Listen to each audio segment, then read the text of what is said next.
Welcome back, everyone. I hope you will be in the best. And today we are starting a new uh, segment on our series of world history. And the topic which we will cover broadly will be the Mughal Empire, the decline, the arrival of the foreign powers, the East India Company specifically, and then later the rule of British Crown over India that remained till 1947. So uh, we will start with some insight into what this EIC East India Company was, established in 1600 up till 1873, how it got a foothold in India, the entire process, their relation with Mughals, and the way forward. So I'll just add one thing to all the students who are undertaking O-level history course of Park Studies, or as I always say, history has no bound. I mean, whatever you learn that adds up to your horizon, so the student can be anywhere, or any keen listener wherever he is or she is.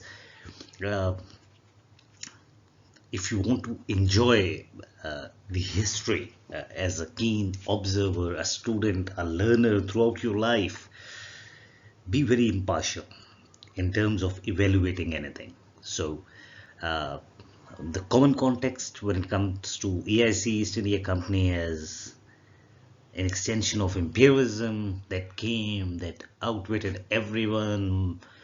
The Mughal, being noble, were not able to match their tricks and trade, and subsequently they started annexing everything, and in one go it was all gone. The Great Indian Mutiny, everything.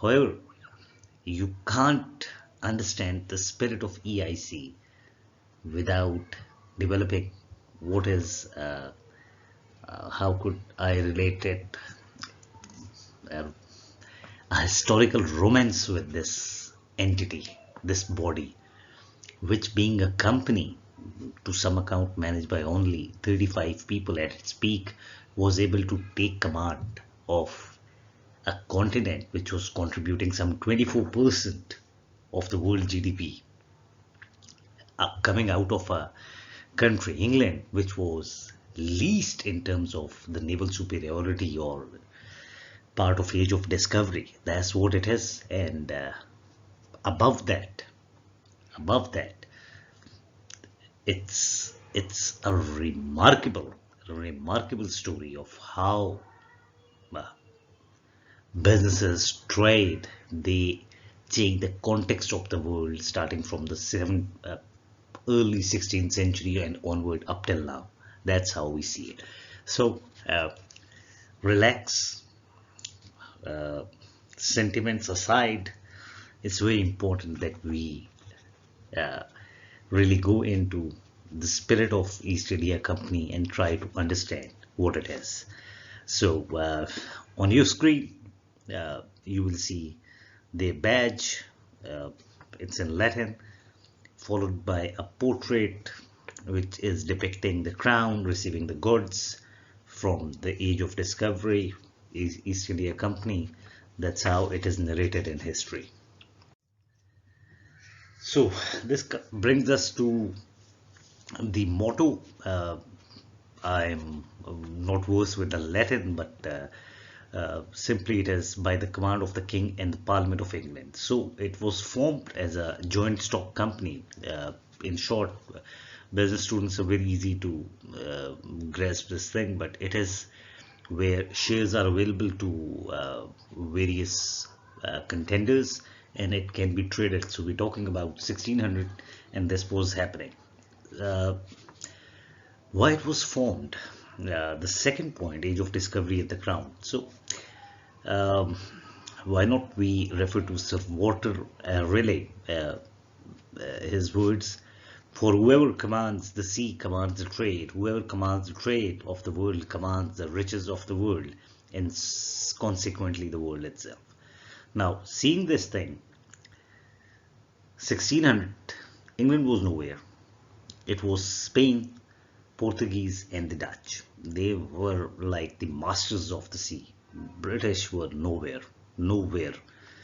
The spice was something that was in high demand in European market, fetching lots of revenue, and it was controlled by these three naval powers, and Britain had negligible share. And when they tried, though we have some successes against the Spanish toward the later half of the 16th century, but overall it was nothing. So this rush was there, and of course the crown was very much keen to enable a foothold, considering he who commands the sea commands the land, and that's how it goes. So by 1600 they joined hand and raised, as per various accounts, somewhere around, it was quite a healthy amount, some 8 million pounds, or some 8,000 odd pounds of that time, uh, which were generated. And for that, uh, the Queen was persuaded to issue a charter, initially not with success, for an exclusive right or trade with the East Indies. Now, broadly, it wasn't India, it was somewhere close to the proximity of Indonesia and these islands. That's what you will see in the first accounts. So that happened, and this gentleman in the portrait is James Lester. He has a history of naval voyages, successes, and he was at the forefront of this company. They also had other companies, the Levant Company, the Muscovy Company, and the new on the horizon by the turn of the century was East India Company.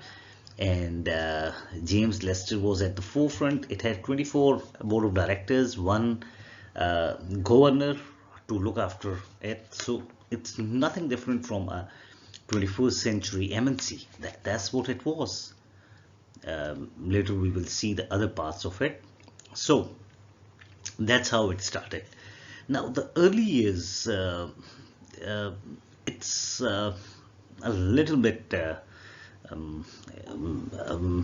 vague in terms, although it has said that the company maintained its documentation to the prime, the minutes of even the first meeting, how much everybody contributed. If you see the record, further insight if you want in it, so you will see the mayors of London, each party named, and the share they put in, from minute till high bidding, whatever it is documented. So the first ship they got hold of was Red Dragon, as reflected in this portrait, and it served the company in its first voyage 1601, and later it sank in 1619. It was sank by the Dutch, and as per first account, very interesting that it was sort of a piracy, I would say, because they were able to grasp hold of some Portuguese shipment, and they were close to that stretch of Indonesia, and came back with the riches, and they were celebrated for the success. So trading and piracy seems to go side by side, because the sea was very hostile between these powers. So that's how it goes on. So this brings us to the footsteps in Mughal India, 1608.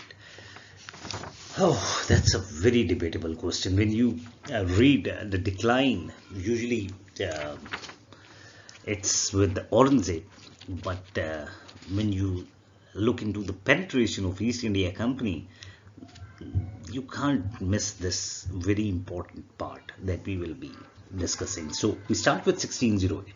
Now that's pretty interesting.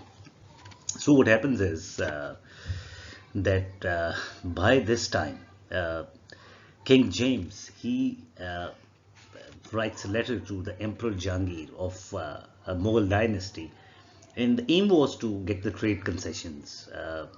His mission was led by Sir William Hawkins, and as per record, he was carrying some 25,000 gold coins, and for 2 years he tried unsuccessfully. Uh, Now, this shows two things: the supremacy of Mughals themselves, or the influence. I'll rather go with the influence of the Portuguese over the entire domain, because we do see from the record that the Portuguese had a governor in Agra and these areas to look after their interests. So it seems that they were highly unsuccessful in this era of 1608, and that first mission didn't form anything significant. Although we do come across a record of their factories that we will discuss later. uh, Spice and cotton. Now, that's a very important decision that I foresee was centric to the success of East India Company or its footsteps, because as I mentioned, spice was like the bitcoins of that day, very very hyped and high revenue in the European market, and the Britishers soon let it go, East Indian Company. I do mix Crown, British, and East India Company because at the end of the day, as the motto says, it was an extension. We will discuss that critical analysis as well. What was East India Company as per the legacy? So, do pardon this thing. So, they gave up on spice. They were not successful, and they opted for the cotton, which was produced by some exemplary factories, craftsmen in India, Mughal India, and the coastal areas they were centered to it. You will see the record of Surat, that's close to Gujarat. We will discuss that, and other adjoining ports where in the area of Bay of Bengal, and these areas which were the center of attention, and they were the industrial hub of that time. And this decision of cotton, of world textile, that gave them a edge of absolute concentration on India, and that reflects on their success of eventually overall takeover. 1857 mutiny was it was just ceremonial. Past 17 mid 18th century, it was all East India Company as the power broker between every affair in Mughal India. There's no denial to that. So one episode that we will cover here is the Battle of Swali, 1612. That's very very important. And why it is important? It was fought. Swali is close to the port of Surat, in Gujarat, and it was fought between the Britishers and the Portuguese, and both the armies uh, primarily comprised naval force of 4 ships, and Britishers were able to establish their dominance. And this episode, I'll say, remains somewhere somewhere very important for the inroads the East India Company made into the court of the Mughals. Uh, this battle changed everything, and even if you go deep, so initially there was confrontation between the British, led by Captain Best, against the governor of Gujarat, and they came head on head in the sea. The navies slightly clashed over some of his men who had gone to the shore for some favors with the emperor. There were news that they were captured, and based on that, the confrontation. And to some record, Captain Best captured vessel of the governor of Gujarat, and then it led to the talks between them, negotiations, and the governor was persuaded uh, to mm, earn them favors in Mughal court for exclusive access in place of Portuguese. And when Captain Best was able to overpower the Portuguese navy, that shattered their image in front of the Mughals, especially the emperor. And by 1613, the inroads were made between Jahangir and King James. And here you will see the English glory, that is the Battle of Sawali 1612. And as we move on, we'll show it to you. That's Captain Thomas Best, the port of Surat in its glory days, how it was. Fascinating piece of art. And through this world map, you can easily see that's Surat we're talking about, and what the stakes were. If you see United Kingdom from where they would have sailed, and the entire thing crossing, and how it would have been in 1612, 1613. Anyhow, so as we move on, there's another chapter that we would like to shed light on, as the first factory that was established in 1630 in Surat to trade. And then Sir Thomas Roe, 1615. This is very important. He is shown here before the Emperor Jahangir, and he is rightly described as a great diplomat for the crown, for its interest, and he was able to win favors in front of Mughals, the Ottomans, and the Holy Roman Empire. And he remained a House of Commons member from 1614 till 1644. Some personal accounts of Jahangir placed him in his court from 1616 till 19 at Agra. And one of his closest circle, they both enjoyed the favor for a lot of players, and it is said he brought with him crates of red wine, and was able to show the expertise to Jahangir as well. And now we will address one thing, in which is this letter, Nuruddin Salim Jahangir letter to James I. Now I've highlighted few things as well for you, and this will makes you understand something which is a little complex for me to elaborate as of now, but I'll try to manage it for you.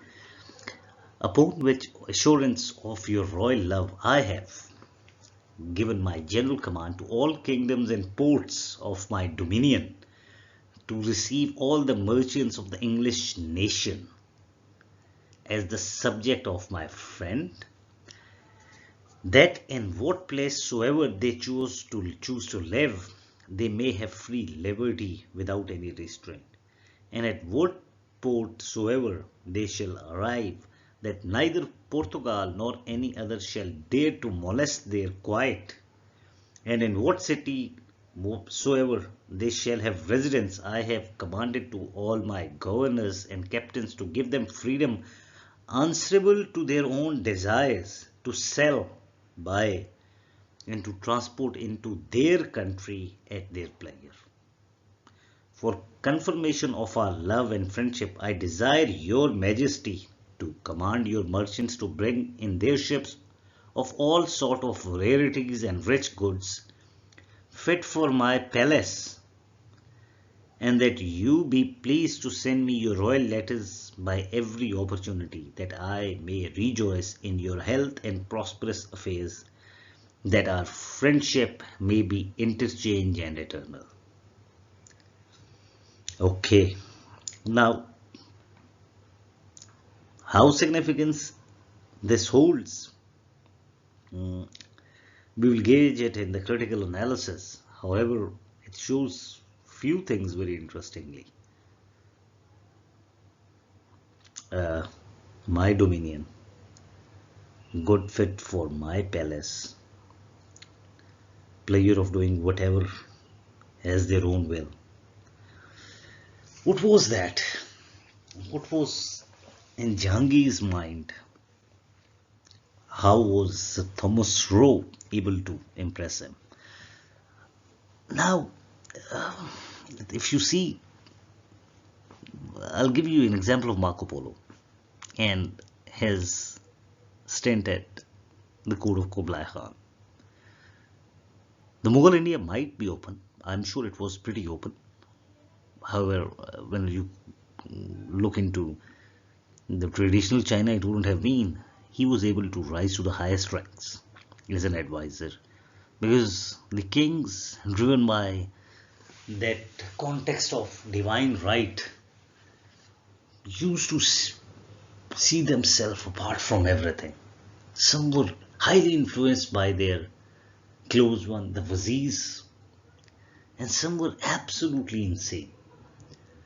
Now, Jahangir, this period coincides with his uh, association with one of his wife, Noor Jahan, and the accounts which shows her abilities to overpower Jahangir in most of the affairs.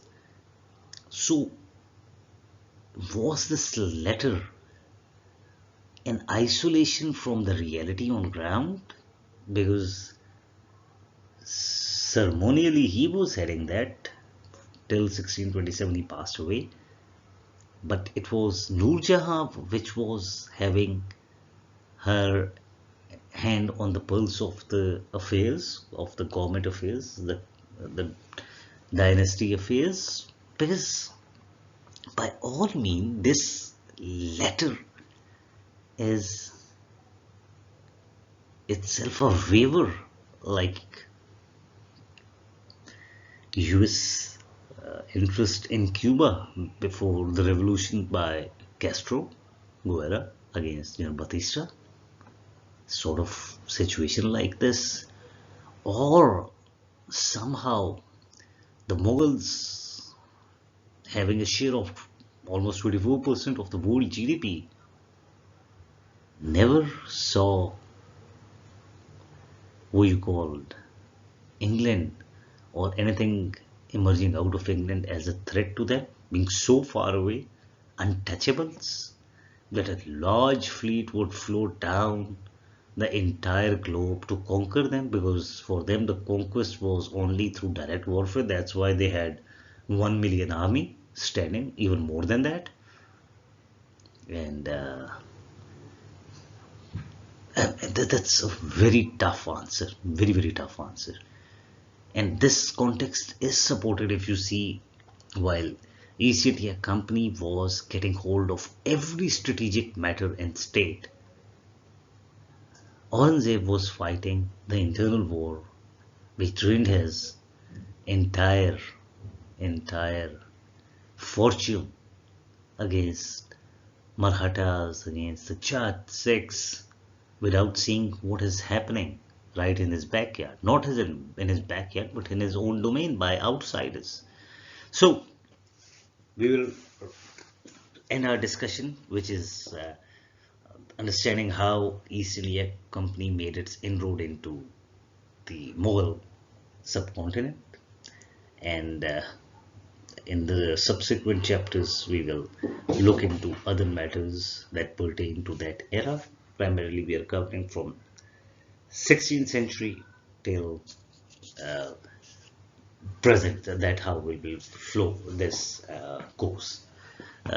Best wishes, and again I would say the more you open your horizon to analysis, to knowledge, you will form an opinion that will matter. That's very important. Reproduction in this age is something AI can do better than you. It is something that we have things like Chat GPT who can answer better than you. What you can do is you can analyze multiple versions, link them to history, and then make your own opinion. That is what will matter the most. That's what powers the knowledge. Uh, that's it for today. We will be again united very soon. Thank you very much.